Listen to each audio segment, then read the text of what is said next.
ओम सहजात्म स्वरूप परम गुरु परम कृपाणु देव पूज्य पप्पा जी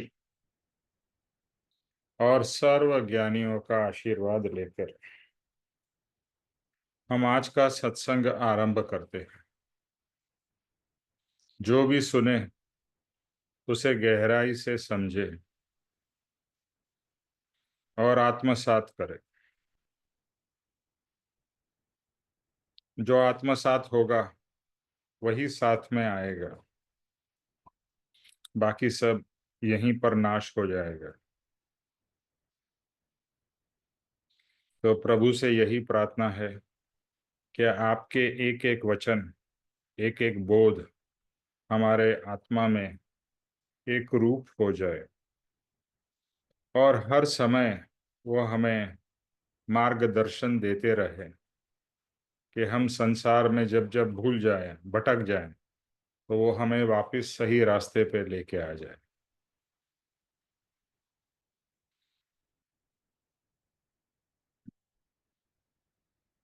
हम लोग भावना बोध कर रहे हैं। भावना बोध का जो 12 भावनाएं हैं वह वैराग्य के लिए अति उत्तम है और वैराग्य ही सुख का कारण है। ये बात बहुत ही इम्पोर्टेंट है। आज सुबह ही मैं पूज्य राकेश भाई का सत्संग सुन रहा था, तो उसमें उन्होंने एक ही बात कही कि दुख का कारण है माया। मोह और माया यही हमारे दुख का कारण है और उससे छूटने के लिए वैराग्य ही एक इम्पोर्टेंट साधन है। तो वैराग्य की प्राप्ति ये इस 12 भावना से पक्की होती है। और ये 12 भावनाएं हैं अनित्य भावना, यानी कि ये शरीर, वैभव, लक्ष्मी, कुटुंब, परिवार आदि मेरे नहीं है, और सॉरी अनित्य है, और मेरा मूल धर्म ही अविनाशी है। दूसरा है अशरण भावना।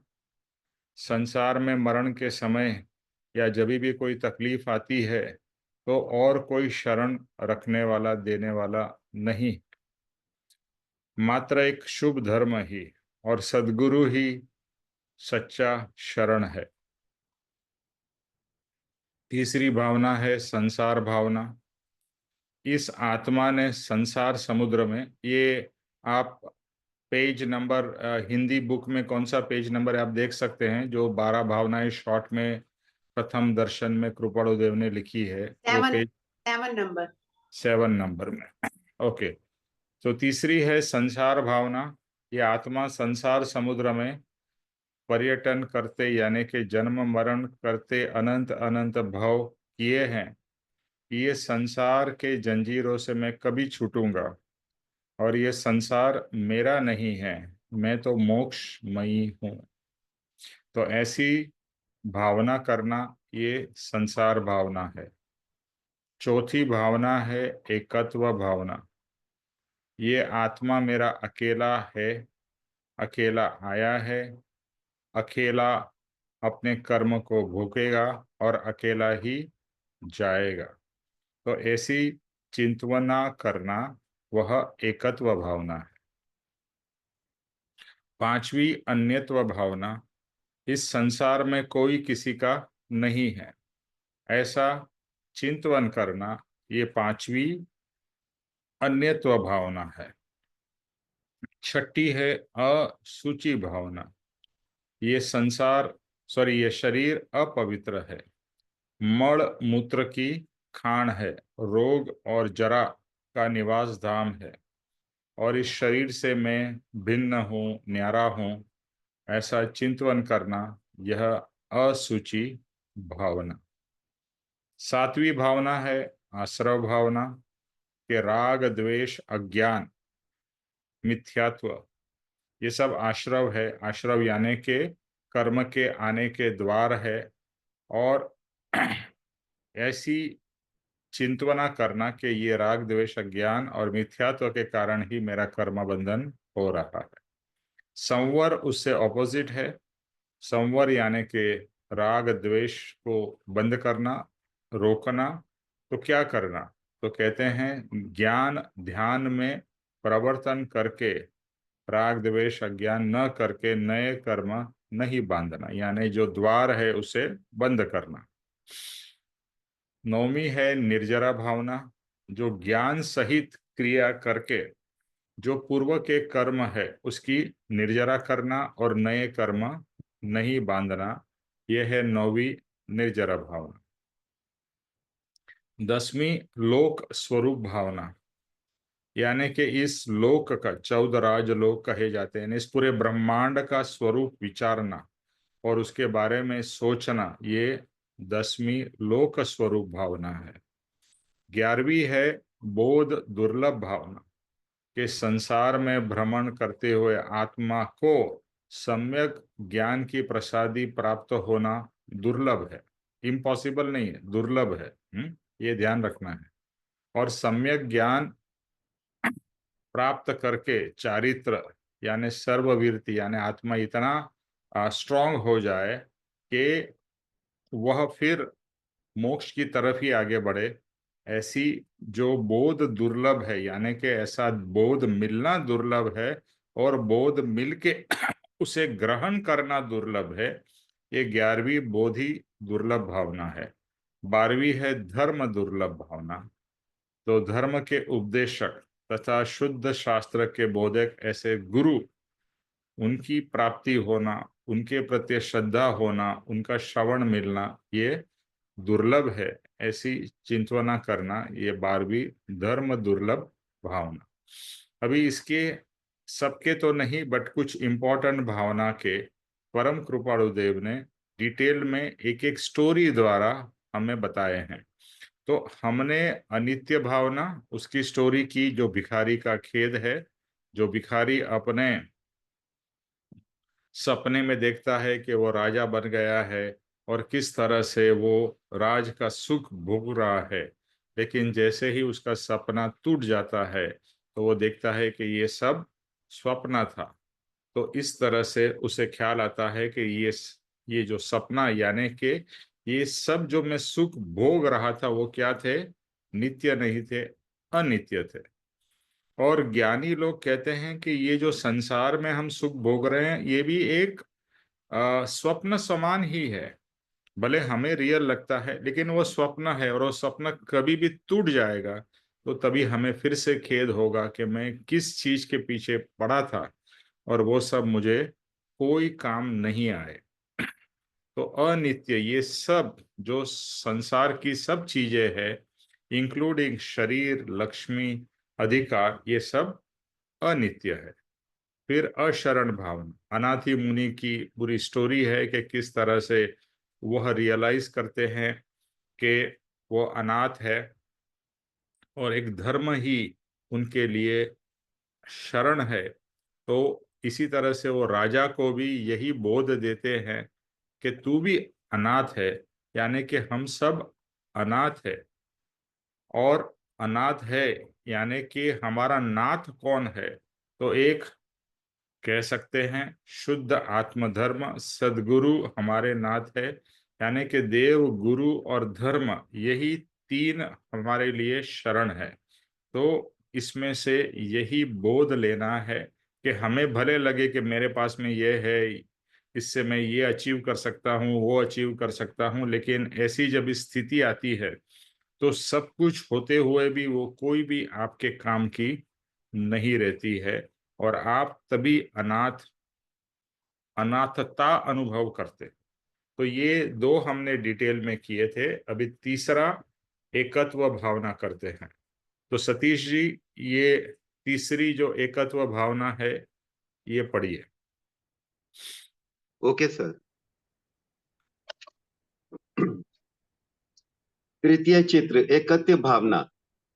शरीर में व्याधि प्रत्यक्ष थाय ते कोई अन्य लई न शकाय।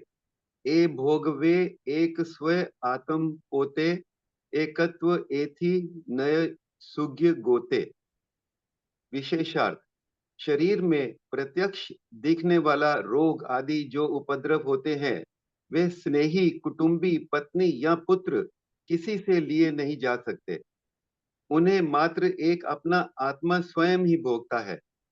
इसमें कोई भी भागी नहीं होता, तथा पाप पुण्य आदि सभी विपाक अपना आत्मा ही भोगता है। यह अकेला आता है, अकेला जाता है। ऐसा सिद्ध करके विवेक को भली भांति जानने वाले पुरुष एकत्व को निरंतर खोजते हैं। इसका अर्थ बताऊं सर? हाँ, कंटिन्यू करो। हाँ। दृष्टांत, महापुरुष के इस न्याय को अचल करने वाले नमी राजर्षि और अक्रेष्द का वैराग्योपदेशक संवाद यहाँ पर प्रदर्शित करते हैं। नमी राजश्री मिथिला नगरी के राजेश्वर थे। स्त्री पुत्र आदि से विशेष दुख समूह को प्राप्त न होते हुए भी एकत्व के स्वरूप को परिपूर्ण पहचानने में राजेश्वर ने किंचित विभ्र किया नहीं। शकेंद्र पहले जहां नमी राजश्री निवृत्ति में विराजते हैं, वहां विप्र रूप में आकर परीक्षा हेतु से अपना व्याख्यान शुरू करता है। प्रिय हे राजन, मिथिला नगरी में आज प्रबल लोकाहल प्राप्त हो रहा है। हृदय मन को उद्वेग करने वाले विलाप के शब्दों से राज मंदिर और सामान्य घर छाए हुए हैं। मात्र तेरी दीक्षा ही उन सब दुखों का हेतु है। पर के आत्मा को जो दुख अपने से होता है, उस दुख को संसार परिभ्रमण का कारण मानकर तू वहां जा, भोला ना बन। नमीराज गौरव भरे वचनों से, हे प्रिय, तू जो कहता है वह मात्र अज्ञान रूप है। मिथिला नगरी में एक बगीचा था, उसके मध्य में एक वृक्ष था। शीतल शीतल छाया के कारण वह रमणीक था। पुत्र पुष्प पत्र पुष्प और फल से वह युक्त था। नाना प्रकार के पक्षियों का वह लाभदायक था। वायु द्वारा कंपित होने से उस वृक्ष में रहने वाले पक्षी दुखार्थ एवं शरण रहित हो जाने से आक्रद करते हैं। वे स्वयं वृक्ष के लिए विलाप करते नहीं हैं, अपना सुख नष्ट हो गया इसलिए वे शोक करता है। विप्र, परंतु यह देख, अग्नि और वायु के मिश्रण से तेरा नगर, तेरे अंतपुर और मंदिर जल रहे हैं। इसलिए वहां जा और उस अग्नि को शांत कर। नमिराज, हे प्रिय, मिथिला नगरी उन अंतपुरों और उन मंदिरों के जलने से मेरा कुछ भी नहीं जलता है। जैसे सुखोत्पत्ति है वैसे मैं वर्तन करता हूँ। उन मंदिर आदि में मेरा अल्प मात्र भी नहीं है। मैंने पुत्र स्त्री आदि के व्यवहार को छोड़ दिया है। मुझे इनमें से कुछ प्रिय नहीं है और अप्रिय भी नहीं है। विप्र, परंतु हे राजन, तू अपनी नगरी के लिए सघन किला बनाकर, सिंह द्वार, कोठे, किवाड़ और भुगाल बनाकर और शतगिरी खाई बनवाने के बाद जाना। नमिराज हेतु कारण के, हे प्रिय, मैं शुद्ध श्रद्धा रूपी नगरी बनाकर, संवर रूपी भूगाल बनाकर, क्षमा रूपी शुभ गढ़ बनाऊंगा, शुभ मनोयोग्य रूपी कोठे बनाऊंगा, वचन योग्य रूपी खाई बनवाऊंगा, काया योग रूपी शत्रघी बनाऊंगा, पराक्रमी रूपी धनुष करूंगा, ईर्षामति रूपी पनव करूंगा, धीरता रूपी कमान पकड़ने की मूठ करूंगा, सत्य रूपी चाप से धनुष्य को बांधूंगा, तप रूपी वाण करूंगा और कर्म रूपी वैरी की सेना का भेदन करूंगा। लौकिक संग्राम की मुझे रुचि नहीं है। मैं मात्र वैसे भाव्य संग्राम को चाहता हूँ। बड़ी टफ हिंदी है सर।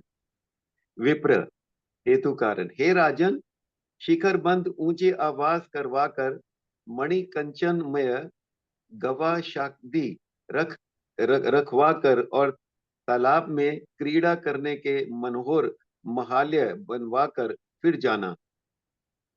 नमिराज, तूने जिस जिस प्रकार के आवास गिनाए हैं, उस प्रकार के आवास मुझे अस्थिर एवं अशांत मालूम होते हैं। वे मार्ग के घर रूप लगते हैं। इसलिए जहाँ स्वधाम है वहाँ शास्त्रता है, और जहाँ स्थिरता है वहाँ मैं निवास करना चाहता हूँ। करेक्ट। विप्र, हे हे क्षत्रिय शिरोमणि, अनेक प्रकार के तस्करों के उपद्रवों को दूर करके और इस तरह नगरी का कल्याण करके तू जाना। नमिराज, हे प्रिय, अज्ञानी मनुष्य अनेक बार मिथ्या दंड देते हैं। चोरी ना करने वाले जो शरीराधिक उद्कुल हैं, वे लोक में बांधे जाते हैं, और चोरी करने वाले जो इंद्रिय विकार हैं, उन्हें कोई बांध नहीं सकता। तो फिर ऐसा करने की क्या आवश्यकता है? प्रिय, हे क्षत्रिय, जो राजा तेरी आज्ञा का पालन नहीं करते हैं और जो नराधिप स्वतंत्रता से चलते हैं, उन्हें तू अपने वश में करके बाद जाना। नमिराज, 10 लाख सुबटों को संग्राम में जीतना दुष्कर गिना जाता है, तो भी ऐसे विषय करने वाले पुरुष अनेक मिल जाते हैं, परंतु एक स्वात्मा को जीतने वाला मिलना अत्यंत दुर्लभ है। उन 10 लाख शुभटों पर विजय पाने वाले की अपेक्षा एक स्वम आत्मा को जीतने वाला पुरुष परमोत्कृष्ट है। आत्मा के साथ युद्ध करना उचित है। वही युद्ध का क्या प्रयोजन है? ज्ञान रूप आत्मा से क्रोधादि युक्त आत्मा को जीतने वाला स्तुति पात्र है। पांचों इंद्रियों को, क्रोध को, मान को, माया को तथा लोभ को जीतना दुष्कर है। जिसने योगादि को जीता, उसने सबको जीता। विप्र, समर्थ यज्ञ करके श्रवण तपस्वी ब्राह्मण आदि को भोजन देकर, सुवर्ण आदि का दान देकर, मनोज्ञ भोगों को भोग कर, हे क्षत्रिय, तू बाद में जाना। नमिराज, हर महीने यदि 10 लाख गायों को दान दे, तो भी उस 10 लाख गायों के दान की अपेक्षा जो संयम ग्रहण करके संयम की आराधना करता है, वह उसकी अपेक्षा विशेष मंगल प्राप्त करता है। विप्र, निर्वाह करने के लिए मोक्ष से सुशील प्रव्रजा में अहम परिश्रम सहना पड़ता है। इसलिए उस प्रवज्या का त्याग करके अन्य प्रव्रज्य में रुचि होती है। इसलिए इस उपाधि को दूर करने के लिए तू गृहस्थ आश्रम में रहकर धादी व्रत में तत्पर रहना। हे मनुष्याधिपति, मैं ठीक कहता हूँ। नमिराज, हे प्रिय, बाल विवेक चाहे जैसा उम्र तप करके, परंतु वह समय कद श्रुत धर्म तथा चरित्र धर्म के तुल्य नहीं हो सकता। एकाध कला 16 कलाओं जैसी कैसे मानी जाए? विप्र, अहो क्षत्रिय, स्वर्ण मणि, मुक्तफल, वस्त्रालकार और आश्रदि की वृद्धि करके पीछे जाना। नमिराज, मेरु पर्वत जैसे कदाचित सोने चांदी के असंख्यात पर्वत हों, तो भी लोभी मनुष्य की तृष्णा नहीं बुझती। वह कि चिंतु मात्र संतोष को प्राप्त नहीं होता। तृष्णा आकाश जैसी अनंत है। धन, सुवर्ण, चतुष्पाय इत्यादि सफल लोग भर जाएं, इतना सब लोभी मनुष्य की तृष्णा दूर करने के लिए समर्थ नहीं है। लोभ की ऐसी निष्कृष्टता है, इसलिए संतोष निवृत्ति रूप तप का विवेक रूप पुरुष आचरण करते हैं। विप्र, हे क्षत्रिय, मुझे अद्भुत आश्चर्य होता है कि तू विद्यमान भोगों को छोड़ता है, फिर अविद्यमान काम भोग के संकल्प विकल्प करके भ्रष्ट होगा। इसलिए इस सारी मुनित्व संबंधी उपाधि को छोड़। नमिराज, काम योग शल्प खरीदे, काम भोग शल्प सरीखे हैं, काम भोग विष तरीके हैं, काम भोग सर्प के तुल्य है, जिसकी इच्छा करने से जीव नरक आदि अधोग अधोग गति में जाता है, तथा क्रोध एवं मान के कारण दुर्गति होती है। माया के कारण सदगति का विनाश होता है।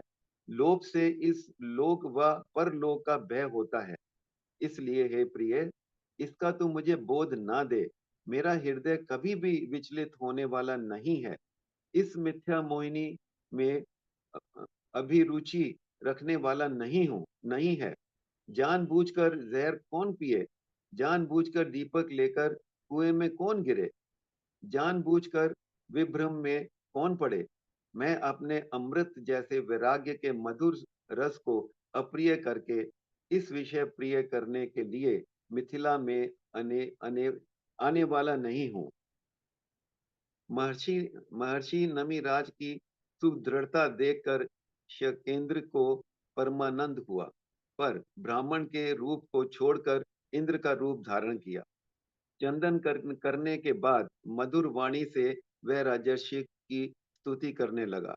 हे महायश शविन, बड़ा आश्चर्य है कि तूने क्रोध को जीता। आश्चर्य तूने अहंकार का पराजय किया। आश्रय तूने माया को दूर किया। आश्रय तूने लोभ को वश में किया। आश्रय तेरी सरलता। आश्रय तेरा निर्ममत्व। आश्रय तेरी प्रधान क्षमा। आश्रय तेरी निर्लोक भता। हे पूज्य, तू इस भव में उत्तम है और पर भव में उत्तम होगा। तू कर्म रहित होकर प्रधान सिद्ध गति में जाएगा। इस प्रकार स्तुति करते करते प्रदक्षिणा देते देते श्रद्धा भक्ति से उस ऋषि के पांदा बुच को वंदन किया। तदंतर वह सुंदर मुकुट वाला शकेंद्र आकाश मार्ग से चला गया। हाँ, ठीक प्रमाण है शिक्षा। सतीश जी, सॉरी। जी जी हाँ, इतना ही करते हैं। जी। सर, हम्म इसमें ये इन्होंने बताया है कि ये हम सब शरीर में प्रत्येक देखने वाले शरीर में जो भी रोग आदि वगैरह है, ये सब हमारे कर्मों की देह है। एक आध भावना, मतलब आदमी इकल्ला आया, इकल्ला जाना है। ये पुत्र मित्र रिश्तेदारी सब सब वेरी टेम्परेरी है। तथा पुण्य हर आदमी को अपने पुण्य और पाप के कारण जो उसने पूर्व भव में किए वो उसको भोगना पड़ेगा। इसमें कोई प्लस माइनस नहीं हो सकता कि यदि मैंने 10 अच्छे काम किए और 4 बुरे किए तो 10 में से 4 माइनस हो जाएंगे तो मुझे बाकी का फल मिलेगा। बुरे का बुरा फल और अच्छे का अच्छा फल वो भोगना ही पड़ेगा। ये आदमी अकेला आया है और अकेला जाएगा, ऐसे सिद्ध करके विवेक को भली भांति जानने पुरुष एकांत है। तो ऐसे वो कहते हैं कि हमको चिंतन मनन करना चाहिए। उसके बाद सर इन्होंने दृष्टांत दिया है, और इस दृष्टांत में एक पुरोहित पंडित है और राजन जो नमीराज, मेरा ख्याल है ये जो नेमिनाथ भगवान है शायद उन्हीं का वाता उनके उन्हीं की एक डिस्कशन चल रही है। तो वो कह रहे हैं कि भाई आप मत जाइए, आप पहले अपने राज की तरफ देखिए। तो वो नमी राज जो हैं वो अपना छोड़ के जा रहे हैं संसार को। वो कहते हैं अभी मत जाइए, आपकी देखिए प्रजा है, ये है वो है आपका। वो कहते हैं मुझे इससे कुछ लेना देना नहीं है। और जैसे वृक्ष के ऊपर जब हवा तेज आती है, वृक्ष अगर गिर जाता है तो पक्षी जो दुख मनाते हैं वो पेड़ का नहीं बनाते, वो अपने सुख का बनाते हैं। यानी हर एक आदमी अपने सुख के लिए चिंता करता है। इसलिए मुझे इससे कुछ लेना देना नहीं है, मैं तो जाऊंगा और अपना साधन करूंगा। और जिस तो यही है सर, बाकी तो मैंने यही समझा। और सो बताऊं सर? नहीं, ठीक है। और आपको शेयर करना है बता सकते हैं, बट जो मेन चीज है वो स्टोरी जो बताई है, वो स्टोरी एक समझने के लिए एक दृष्टांत रूप है। ठीक है। और ये थोड़े शब्द थोड़े भारी भारी हैं, और आप, मैं तो ये सोचता हूँ कि ये 15-16 साल की उम्र में कृपाणु देव ने ऐसे ऐसे ऐसे शब्द का उपयोग किया जो हमें पढ़ने को भी डिफिकल्ट होते हैं। तो मतलब उनकी ज्ञान की तो क्या बात करें। तो एकत्व सर भाव। इसमें सर हाँ। इसमें ये है, जो पुरोहित हैं उनको बहुत कन्विंस करने की कोशिश करते हैं किसी तरह के वो जंगल में ना जाएं, परंतु वो दृढ़ है, is firmly he is very firm in his decision. नहीं, मुझे तो जाना ही है भाई, संसार छोड़ना है, मुझे मोक्ष प्राप्त करना है, जो जहाँ पर मुझे परमानेंट सुख सुविधा है मुझे वहां जाना है। मैं ये राजा यहाँ का हूँ, पर मुझे यहाँ से कोई लेना देना नहीं है। जितनी भी प्रजा है सब अपने कर्मों का भोग रहे हैं। अगर मकान जल रहे हैं तो, नहीं जल रहे हैं तो, ये सब उनके अपने कर्म हैं। तो मुझे तो मेरा जो रास्ता है वो तो मोक्ष प्राप्त करने का ही है। और वो बता रहे हैं कि मनुष्य जीव जो है ये सबसे टॉप है इस ब्रह्मांड के अंदर, और यहीं से नेक्स्ट नेक्स्ट स्टेज मोक्ष की है। तो मैं इसको गंवाना नहीं चाहता, मुझे तो वहां जाना ही जाना है। तो ये मैं समझाऊं साहब, ही is very firm in his decision. तो ये या बताएं। Yes, so let us analyse this एकत्व भावना। एकत्व भावना जो उसकी शुरुआत है, वहां पर एक छोटी सी कविता है। उसका जो विशेषार्थ है क्या है कि शरीर में जो प्रत्यक्ष रोग या उपद्रव होते हैं, यानी शरीर की जो भी तकलीफ होती है, तो उसको और कोई ले नहीं सकता। आप किसी की भी तकलीफ, मान लो कोई बीमार है, और आप करो कि आप कितनी भी भगवान से प्रार्थना करो या डॉक्टर को बोलो कि उसकी बीमारी मुझे दे दो, वो पॉसिबल है नहीं है। तो इट इज नॉट पॉसिबल, क्योंकि जो कर्म आपने किए हैं वो आपको ही भुगतने पड़ेंगे। ये बहुत ही इंपॉर्टेंट सिद्धांत है। हम्म कोई भी, भगवान भी आपके कर्म आके ले नहीं सकता, ये याद रखिए। हाँ, भगवान आपको कर्म से मुक्त होने में मदद रूप हो सकता है, बट ऐसा नहीं है कि भगवान ने चमत्कार किया और आपके सब कर्म चले जाएंगे। No, that is not possible. ठीक है। तो यहाँ पर जो भी है वो आप अकेले हो, अकेले आए हो, अकेले ही कर्म को भोगोगे, और उसके अंदर में कोई भी आपका पार्टनर नहीं बन सकता कि चलो लाओ मुझे दे दो, मैं थोड़ा ये कर लेता हूँ थोड़ा। चाहे वो सुख हो या दुख हो, सुख भी आप अपने किए हुए जो सुख का भोग आपको ही भोगना है। आपके किए हुए नेगेटिव कर्म यानी पाप कर्म का दुख भी आपको ही भोगना है। तो ये एकत्व भावना है, यानी आपका किया हुआ आपके पास है और आपको ही सब कुछ करना है, एकत्व। और यहाँ पर क्या बताते हैं, एक स्टोरी बताते हैं नमीराज की। तो नमीराज दीक्षा ले रहे हैं, यानी कि सन्यास ले रहे हैं, और सन्यास ले रहे हैं, वो खुद राजा है। ओके। अभी राजा की तो बहुत सारी रिस्पॉन्सिबिलिटीज होती है। तो वहां पर ये भगवान जो है एक ब्राह्मण का रूप लेके आते हैं और उसको समझाने की कोशिश करते हैं। अरे तू अभी क्यों सन्यास ले रहा है, अभी तो तेरे राज्य में इतने सारा तेरा काम है, तेरा राज्य में ये इश्यूज है, ये करना है, तुझे इतने भोग भोगतने हैं। वो बड़ी जो लंबी स्टोरी है, वो लंबी स्टोरी से अलग अलग तरीके से वो राजा को लुभाने की कोशिश करते हैं कि तू सन्यास मत ले। लेकिन जो नमीराज है वो बहुत ही दृढ़ है। अभी देखो हमारे केस में हम देखते हैं, एक छोटा सा भी प्रलोभन आता है तो तुरंत तुरंत हम फिसल जाते हैं, राइट। कोई भी मोह का कारण आया तुरंत हम फिसल जाएंगे। मान लो आपने बाधा ली हो कि भैया आप मिठाई नहीं खाओगे फॉर एग्जाम्पल, और कोई अच्छी सी आपकी मिठाई आ जाए तो आप सोचोगे अरे छोड़ो यार, बाधा कल से करेंगे, यानी कल से तप करेंगे या कल से उपवास करेंगे, आज तो खा लेते हैं। तो हम छोटे से छोटे प्रलोभन में भी फिसल जाते हैं। और यहाँ पर नमीराज जो है वो इतने स्ट्रांग अपने दृढ़ विश्वास में है कि भाई मुझे ये सब में, अभी मैंने बहुत कुछ इससे सहन कर लिया है, बहुत कुछ देख लिया है। और अगर मैं ये सोचूं, हमारे को यही लगता है ना कि मेरे बिना संसार कैसे चलेगा, मेरे बिना मेरा घर कैसे चलेगा, मेरे बिना मेरा बिजनेस कैसे चलेगा। अभी हम राजा तो है नहीं, बट बिजनेसमैन है या घर के मालिक है या जो भी है, तो हमें ये भ्रांति रहती है कि हमारे बिना कैसे होगा। ये बहुत बड़ी भ्रांति है। आपके बिना भी संसार था, आपके जाने के बाद भी संसार रहेगा। भगवान आए, भगवान गए, राजा महाराजा आए, वो भी गए, लेकिन ये सब जगत चल रहा है, चलता रहेगा। किसी के कारण कुछ भी रुकता नहीं है।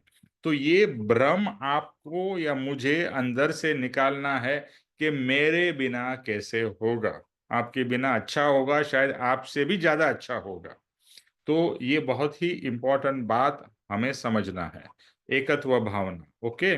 और फिर जो एकत्व भावना में जो लंबी स्टोरी है, हम उसका पूरा अभी डिटेल में तो नहीं जाएंगे, लेकिन एक चीज जो अच्छा बताया है, जो सतीश जी ने भी बताया, कि अगर एक वृक्ष है और वृक्ष के अंदर में फूल और पक्षी और सब है, और अगर कुछ कारण से तूफान आने से वृक्ष गिर जाता है, तो पक्षी वगैरह आक्रंदन करते हैं। तो किसके लिए करते हैं? झाड़ गिर गया उसके लिए नहीं, लेकिन उनका जो सुख का साधन था वो चला गया।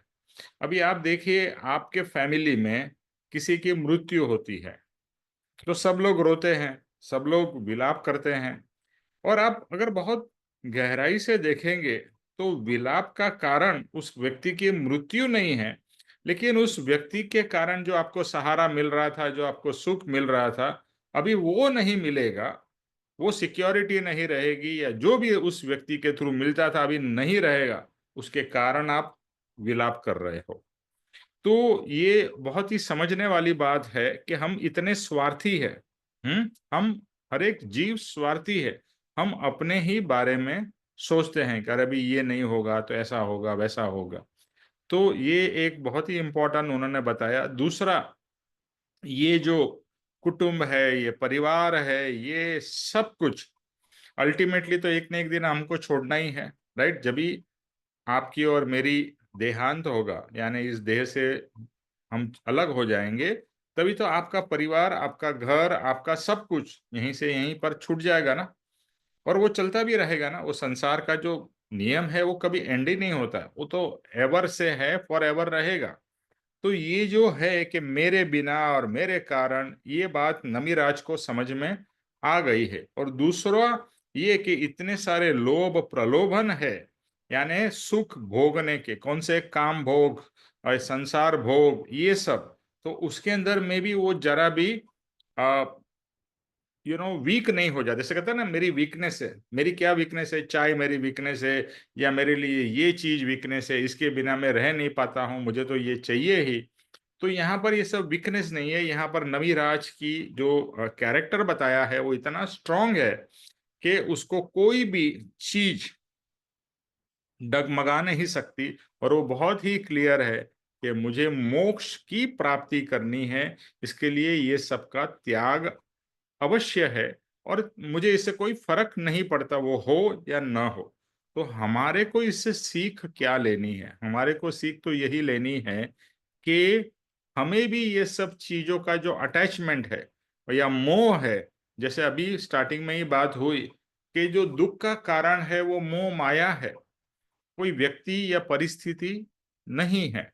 तो यही बात नमीराज को समझ में आई है, और ये स्टोरी द्वारा हमें भी यही बात बताई जा रही है। क्या बताते हैं कि इसमें जो एंड का, जो लास्ट का जो पैराग्राफ है, प्रमाण शिक्षा के पहले, कि तूने क्रोध को जीता है, अहंकार का पराजय किया है, माया को टाला है, लोभ को वश किया है, और आश्चर्य तुम्हारा सरलता, तेरा निर्ममत्व यानी ममत्व भाव नहीं है, प्रधान क्षमा, तेरी निर्लोभता इस भव में उत्तम है। फिर से रिपीट करते हैं, क्या क्या चीज है?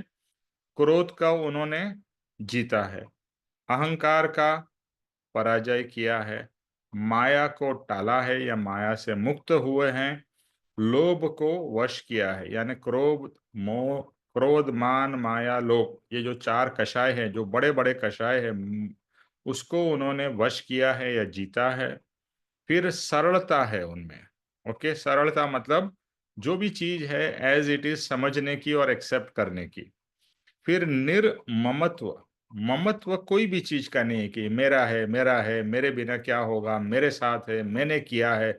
मैंने, हमारे को क्या रहता है, मैंने ये बिजनेस तैयार किया, मैंने ये अंपायर बनाया, मेरे कारण, मैं, ममत्व बहुत डेंजरस है। अहमत्व और ममत्व, तो वो भी उन्होंने उसको भी विजय प्राप्त किए, निर्ममत्व हुए हैं।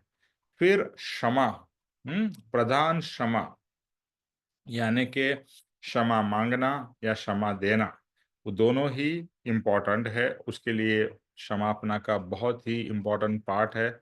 मैं तो यही पापा जी ने कहा है, मम्मी जी ने कहा है, रात को सोने से पहले जो क्षमापना का जो पाठ है ना, वो पढ़ के सोना, तो आपको बहुत ही शांति महसूस होगी और अच्छी नींद भी आएगी।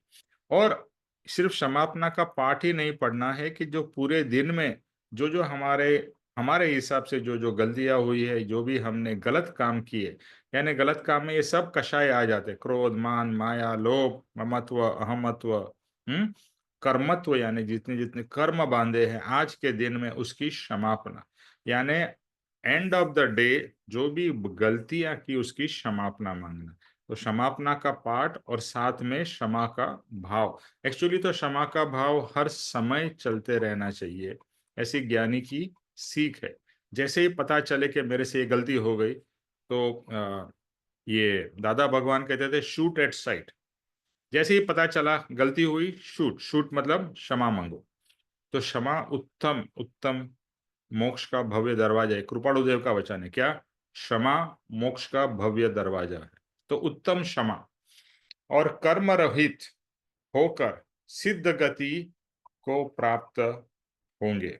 तो जब भी हम ये सब चीजों को छोड़ेंगे, क्रोध, मान, माया, लोभ, ये सब, हाँ, और हमारा लक्ष्य क्लियर होना चाहिए, बहुत ही इंपॉर्टेंट है। देखो, अगर हम सत्संग में आते हैं, अच्छी अच्छी कहानियां सुनते हैं, अच्छी अच्छी बातें सुनते हैं, लेकिन अगर लक्ष्य ही पक्का नहीं होता है कि मुझे क्या प्राप्त करना है, अगर ये भावना है, एकत्व भावना, एक एक भावना है ना, दिनों महीनों तक चलती रहनी चाहिए।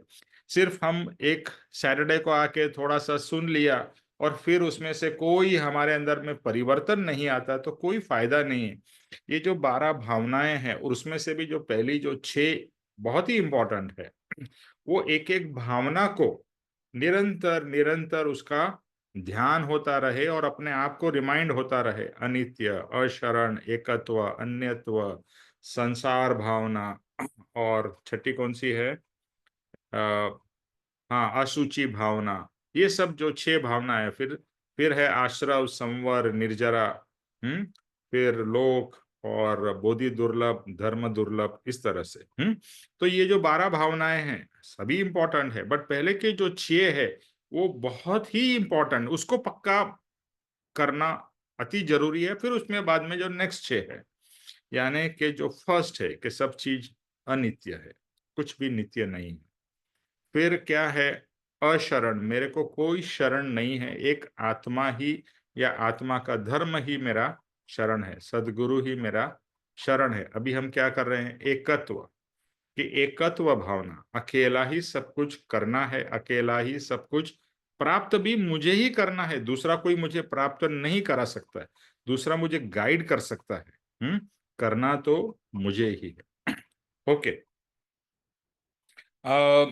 उर्मिल, नेक्स्ट ये जो प्रमाण शिक्षा है वो पढ़िए। ओके निवेश प्रभु।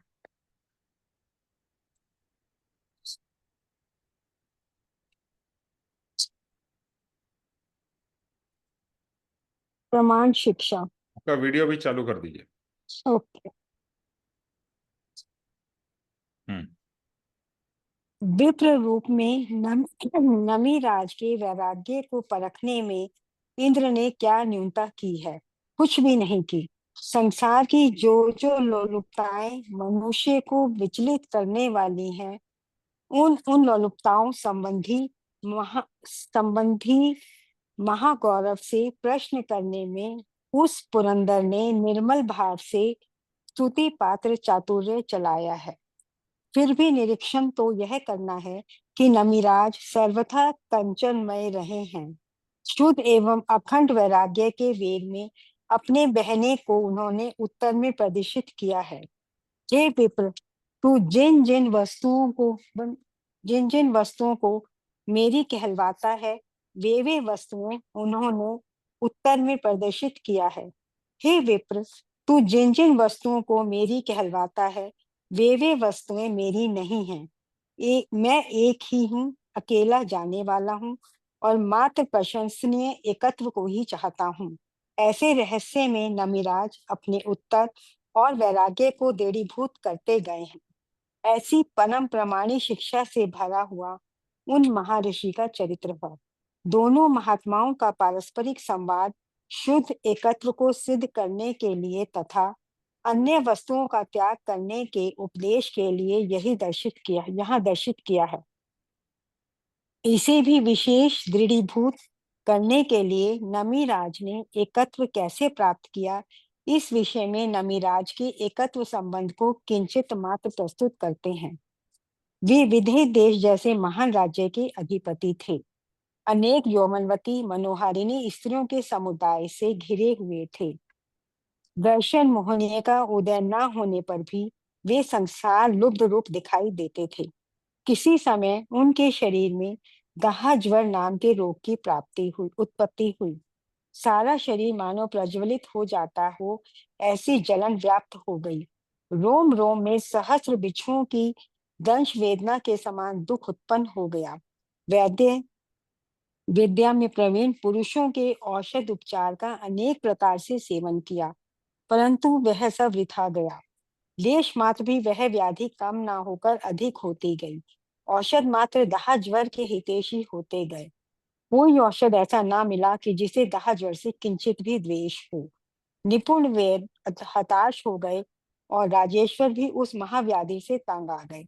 उसे दूर करने वाले पुरुष की खोज चारों ओर चलती थी। एक महाकुशल वैद्य मिला। उसने मलयगिरी चंदन का विलेपन करने का सूचन किया। मनोरमा रानियां चंदन घिसने में लग गई। चंदन घिसने से प्रत्येक रानी के हाथों में पहने हुए कनकर्णों का समुदाय उन कनकर्णों के कोलाहल से उत्पन्न कनकर्णों का समुदाय खल भलाहट करने लग गया। मिथिला देश के अंग में एक दाह ज्वर की असह्य वेदना तो थी ही, और दूसरी उन कनकर्णों के कोलाहल से उत्पन्न हुई। वे खलाबलाहट सहन नहीं कर सके, इसलिए उन्होंने रानियों को आज्ञा की, तुम चंदन ना घिसो। क्यों खलबलाहट करती हो? मुझसे यह खलबलाहट सहन नहीं हो सकती। एक तो मैं महाव्याधि से ग्रसित हूँ और यह दूसरा व्याधि तुल्य कोलाहल होता है, सो असह्य है। सभी रानियों ने मंगल के तौर पर एक कंकण रखकर कंकण समुदाय का त्याग कर दिया, जिससे वह खलबलाहट शांत हो गई। नमिराज ने रानियों से कहा, तुमने क्या चंदन घिसना बंद कर दिया? रानियों ने बताया, नहीं, मात्र कोलाहल शांत करने के लिए एक एक कंकण रखकर दूसरे कंकणों का परित्याग करके हम चंदन घिसती हैं। कंकण के समूह को अब हमने हाथ में नहीं रखा है, इससे खलबलाहट नहीं होती। रानियों के इतने वचन सुनते ही नमिराज के रोग में एकत्व स्फुरित हुआ, व्याप्त हो गया और ममत्व दूर हो गया। सचमुच बहुतों के मिलने से बहुत उपाधि होती है। अब देख, इस एक कंकड़ से लेश मात्र भी खलबलाहट नहीं होती। कंकड़ के समूह के कारण सिर चकरा देने वाली खलबलाहट होती थी। अहो चेतन, तू मान कि एकत्व में ही तेरी सिद्धि है। अधिक मिलने से अधिक उपाधि है। संसार में अनंत आत्माओं के संबंध से तुझे उपाधि भोगने की क्या आवश्यकता है? उसका त्याग कर और एकत्व में प्रवेश कर। देख, यह एक कंकड़ अब खलबलाहट के बिना कैसी उत्तम शांति रस रहा है। जब अनेक ये थे तब यह कैसी अशांति भोगता था। इसी तरह तू भी कंकड़ रूप है। इस कंकड़ की भांति तू जब तक स्नेही कुटुंब रूपी कंकड़ समुदाय में पड़ा रहेगा, तब तक भव रूपी खलबलाहट का सेवन करना पड़ेगा। और यदि इस कंकड़ की वर्तमान स्थिति की भांति एकत्व का आराधन करेगा, तो सिद्ध गति रूपी महापवित्र शांति प्राप्त करेगा।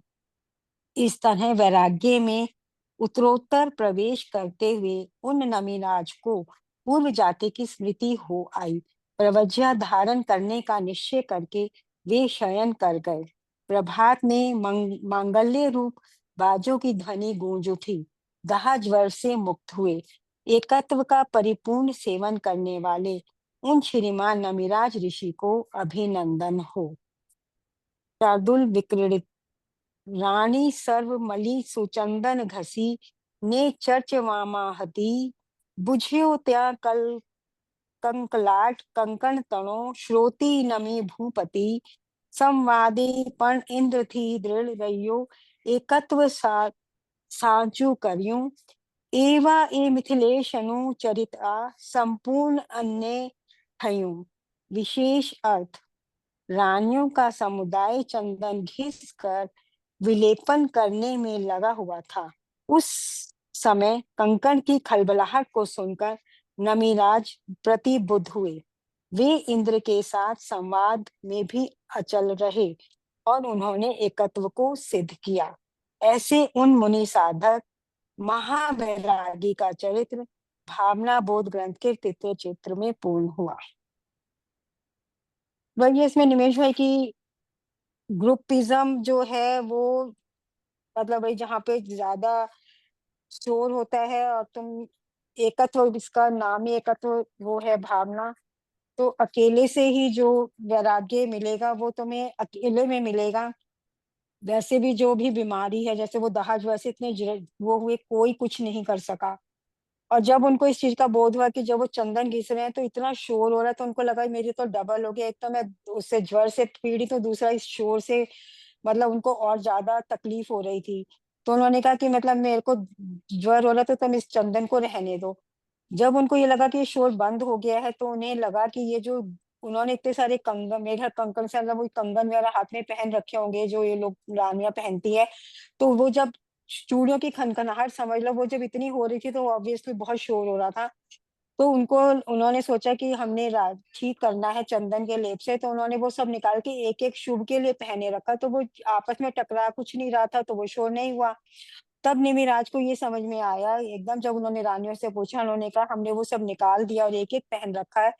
तो उनको एक के से ये हुआ कि भाई एकत्व में ही वैराग्य है और एक से ही शांति, मतलब कोई कोलाहल नहीं होगा, कुछ नहीं होगा। पहले भी वो इंद्र के कहने से भी अडिग थे ही, और अब ये सब कुछ देखे उनको लगा कि जो वैराग्य है वो एकत्व में ही है। और उन्होंने मतलब इतना तरह से वैराग्य के उसमें उन्होंने प्रवेश कर लिया जिसमें उनको अपने पूर्व जन्म की भी शायद स्मृति हो गई, जो लिखा ना पूर्व जाति स्मृति हो आई।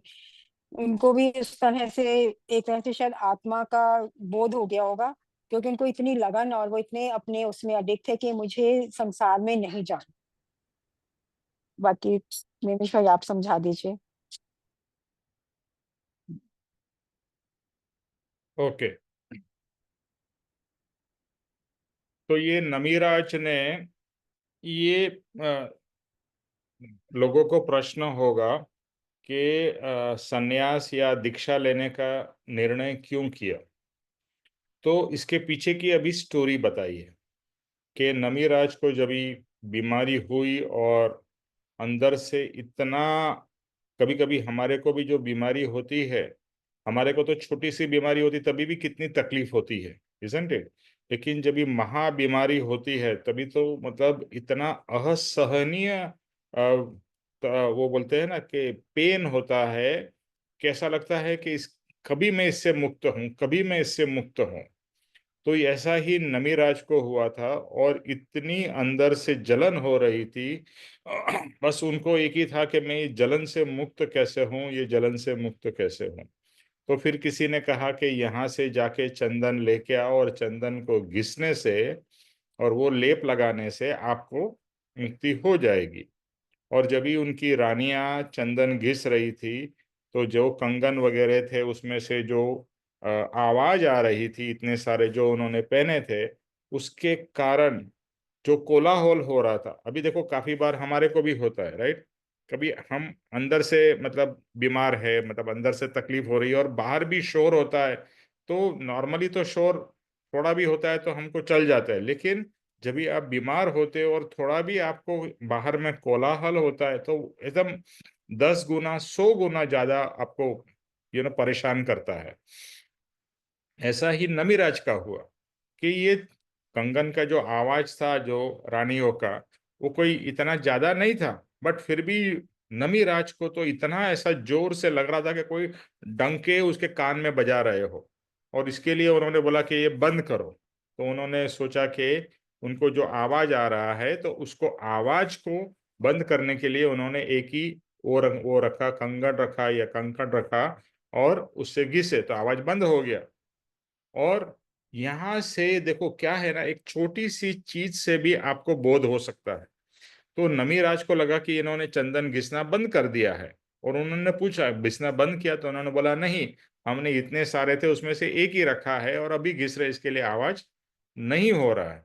तो वहां से उनको बोध होता है कि जो मेरी सब तकलीफें हैं इतना अधिक है उसके कारण है। देखो हमारे को भी ऐसा ही होता है ना, ज्यादा ज्यादा मिले, ज्यादा मिले, गिव मी मोर, गिव मी मोर। ज्यादा रहेगा तो मैं ज्यादा सुखी होऊंगा, ज्यादा रहेगा तो ये होगा, बड़ा कुटुंब होगा, बड़ा बिजनेस होगा, ज्यादा पैसा होगा, ज्यादा जमीन होगी, जायदाद होगी, तो I will be more happy. Actually reverse है। ज्यादा होने से ज्यादा तकलीफ, ज्यादा मगजमारी होती है, ज्यादा उसको संभालना, ज्यादा ये करना। तो एकत्व में क्या सिखाया है, बस सबका त्याग करो। यानी त्याग का मतलब यहाँ पर दो तरीके से है। एक तो पहले भाव से त्याग करना है। देखो फिजिकली जो त्याग, आपकी जब भी दशा होगी या आपकी ऐसी कोई सिचुएशन आ गई तभी आप शायद उसको त्याग करोगे, लेकिन अभी से भाव से तो त्याग कर सकते हो कि ये सब मेरा नहीं है, ये सब मैंने जो बांध के और मेरी छाती से लगा के रखा है कि मेरा मेरा मेरा करके, इतना उसके कारण मैं दुखी हो रहा हूं। ये नमीराज को उनकी बीमारी में देखो क्या होता है ना, जब भी आपके ऊपर में कोई विपदा आ पड़ती है, जब भी बड़ी प्रॉब्लम आती है ना, तभी बुद्धि बुद्धि खुलती है। वरना तो हम अंधे के जैसे, क्योंकि मोह माया हमें अंधा बना देती है, और मोह माया इतना अंधा बना देती है कि हम कुछ देख ही नहीं पाते, समझ ही नहीं पाते। लेकिन जब भी कोई प्रॉब्लम और बड़ी प्रॉब्लम आती है तो हमारी कुछ अलग दृष्टि होती है, अलग सोच होती है, जो नवीराज के केस में हुई। और उनको रियलाइज हुआ ये सब रानियां, ये सब महल, ये सब राज पाट, ये सब ही तो मेरे प्रॉब्लम का कारण है। मैं तो एकत्व यानी अकेला हूं, अकेला आया हूं, अकेला जाऊंगा। तो ये सब जमा जमा करके तो मैं अपने आप को दुखी कर रहा हूं। तो ये जो उनको बोध हुआ, इस ज्ञान के अंदर में ही वो रात को सो गए, और सुबह उठे तो उनकी जो भी बीमारी थी वो चली गई। अभी एक दृष्टांत है। दृष्टांत में एक और चीज ये भी समझना है कि जब भी आपको ज्ञान होता है ना, तो आपके बहुत सारे कर्म अपने आप जल जाते हैं या भस्म हो जाते हैं। तो ऐसा होता है कि जब भी कुछ ज्ञान प्रकट होता है तो आपके प्रॉब्लम्स भी अपने आप गायब हो जाते हैं। तो ये ज्ञान का प्रभाव है। अभी इसका ये मतलब नहीं है कि हम संन्यास ले ले तो हमारी सब बीमारी चली जाएगी, ऐसी बात नहीं है। यहाँ पर इंपॉर्टेंट बात है कि उन्हें एकत्व भावना दृढ़ हुई, ये निमित्त के कारण। देखो बहुत से बार, और मैं अपने ही अनुभव से कहता हूं कि जब भी हमारे बेटे को बीमारी हुई तो वो एक ऐसा हमारे जीवन में टर्निंग पॉइंट आया कि पूरी ये जो विचारधारा और जो हम सब संसारिक भौतिक चीजों के पीछे पागल के जैसे दौड़ रहे थे, वो एटलीस्ट दौड़, मतलब वो चीजें नहीं प्राप्त की ऐसी बात नहीं है। संसार में रह के तो आपको अर्थ यानी कि पैसा कमाना पड़ेगा, वो सब करना पड़ेगा, लेकिन जो पागलपन था वो एटलीस्ट मुझे लगता है कम हुआ है। और समझ आई है कि ये सब ठीक है, जरूरी है जीवन के निर्वाह के लिए, लेकिन वो उसी से मेरा जीवन सबसे इंपॉर्टेंट नहीं है।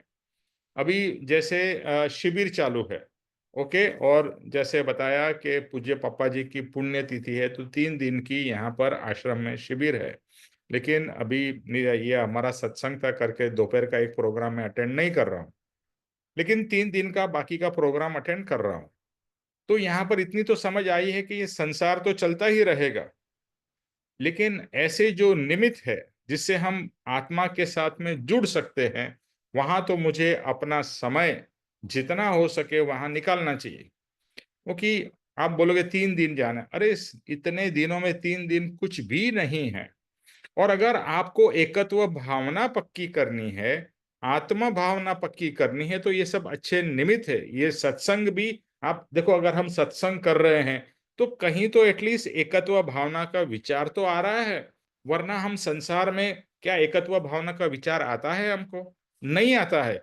हमें तो सब चीज ग्रहण करने का विचार आता है कि और ले लो, ये कर लो, ये मार लो, ये कर लो, ये, यानी ग्रहण करने का विचार है। यहाँ पर एकत्व भावना में त्याग करने का विचार है, कुछ नहीं चाहिए, क्योंकि कुछ है भी नहीं मेरा। ये जो मैं अपना मान भी रहा था वो तो मेरी सबसे बड़ी भ्रांति थी, वही तो मेरी सबसे बड़ी मूर्खता थी कि ये मेरा है, मेरा। अरे तेरा है ही नहीं, तेरे साथ में नहीं आने वाला है। क्यों नहीं समझता है पागल? और अभी तो पागलपन बंद कर, अभी तो आत्मा कल्याण कर, तो कभी करेगा, अभी नहीं करेगा तो ये हमें सीख यहां से यही लेनी है कि एकत्व भावना हमें पक्की करनी है। और ये सब की जो दौड़ है, संसार की दौड़ और बाकी सब चीजों की दौड़ कम करनी। मैं ऐसा नहीं कहूंगा कि जीरो करनी है, जीरो कर सकते हो तो कर दो। अभी ही रिसेंटली मेरा एक फ्रेंड है, उसने ही retired. I was very happy कि भाई एक पॉइंट पे आके अपने आप को आपको रिटायर करना है। हर एक की परिस्थिति अलग होती है, वो मैं मानता हूं। लेकिन आप अगर अपने आप को रिटायर ही नहीं करोगे और इस संसार के चक्र में ही चलते रहोगे तो आपका कल्याण कहाँ से होगा? इसीलिए हमारे शास्त्र में भी लिखा गया है क्या, कि एक है युवानी, ओके, सॉरी, एक है बचपन, फिर है युवानी यानी गृहस्थ आश्रम, ओके। पहला है क्या बोलते हैं उसको, बाल अवस्था या जो भी आश्रम, सॉरी, वो है ब्रह्मचर्य आश्रम, यानी कि ब्रह्मचर्य शादी के पहले वाला। उसके बाद में है गृहस्थ आश्रम, फिर तीसरा है वानप्रस्थ, और उसके बाद में है क्या है, सन्यास। हमारे ही शास्त्रों में लिखो है ना? ये कोई दूसरे के शास्त्र की बात नहीं है, हमारा ही शास्त्र में क्या लिखा है। पहले दो, वो तो हमारे, आई थिंक जो भी सत्संग में अभी मैं जिनकी एज और समझता हूँ वो दो पूरे हो चुके हैं। बचपन खत्म हो गया है, और गृहस्थाश्रम यानी कि जो कमाने का समय या गृहस्थ बनने का समय वो भी पूरा हो चुका है। अभी आप उसका कभी आप लाइन या एंड नहीं करोगे, वो तो चलता ही रहेगा। अभी एक्चुअली तो 51 की जो एज होती है, 51, उसे वन, वन यानी कि वानप्रस्थ की शुरुआत कही जाती है। 51 ऑनवर्ड्स, 51 ऑनवर्ड्स, ओके। और उसके बाद में वानप्रस्थ के बाद में वापिस संसार नहीं है, वानप्रस्थ के बाद में सन्यास है। सन्यास मतलब सब कुछ छोड़ के जंगल में जाके आत्म समाधि में स्थिर हो जाओ, और समाधि से ही आपके देह को छोड़ दो। तो इसका क्या, क्या हमें सीख क्या बता रही है कि भैया बहुत हो चुका, अभी तो स्टॉप करो, अभी तो कम करो, अभी तो फुल स्टॉप लगा सको या कॉमा लगाओ, या हो सके तो फुल स्टॉप ही लगाओ, और पूरा अपना समय आत्म कल्याण में लगा दो।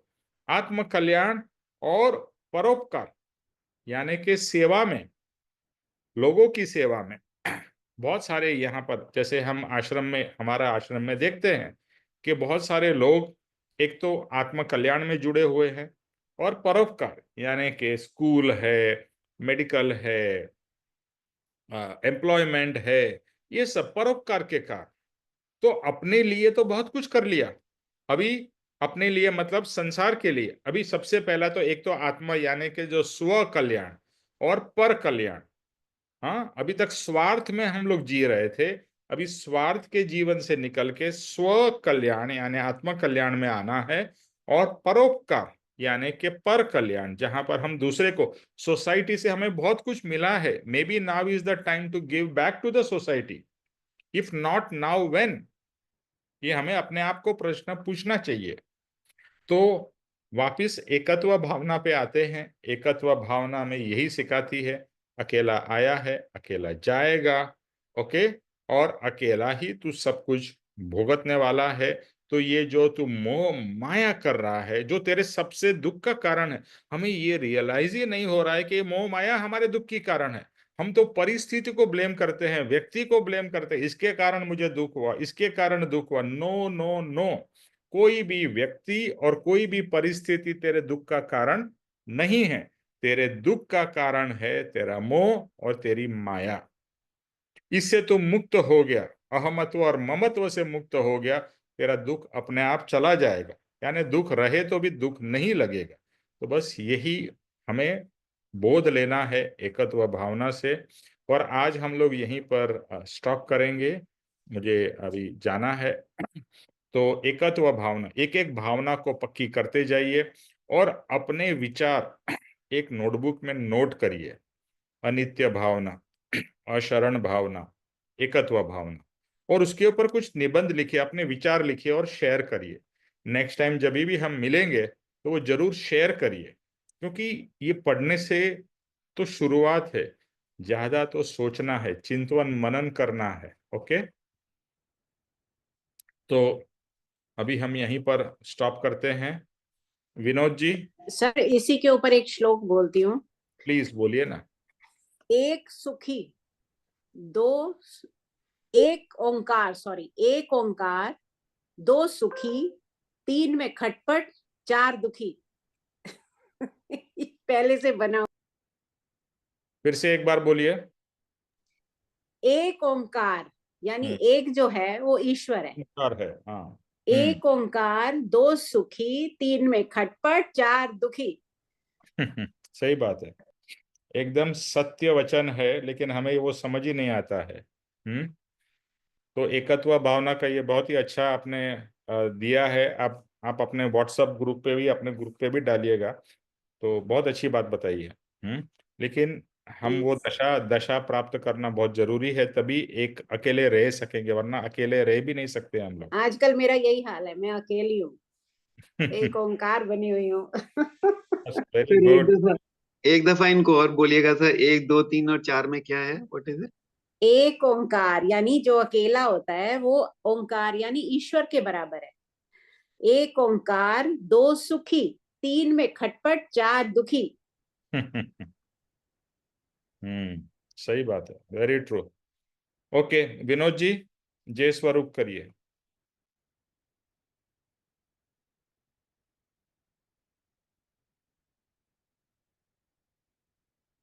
विनोद जी, मैं करूं? विनोद जी पता नहीं है। हाँ आ गए हैं वो। आ गए आ ठीक। गए, विनोद जी आ गए। नहीं, हाँ मैं विनोद। यही था सर। मैं हाँ गया कोई कहीं नहीं रहा। मुझे हाँ बार शुगर है ना, तो बार बार बाथरूम जाना पड़ता है। कोई बात नहीं, हाँ, जय स्वरूप करिए। हाँ। जय श्री सदगुरुदेव वंदन। प्रणिपात स्तुति।